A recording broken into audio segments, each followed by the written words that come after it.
On the Lexion there are a number of greasing points. When greasing the unloading tube turret, there are a couple of things that need to be done.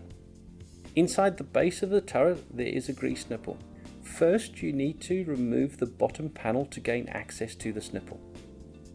Be aware this is the bottom of the grain tank, so when you open the panel make sure the grain tank is empty first. Once the panel is open, rotate the vertical auger by hand until you can see the greasing nipple at the bottom of the auger. Once this is done, don't forget to refit the panel and the bolt and secure it.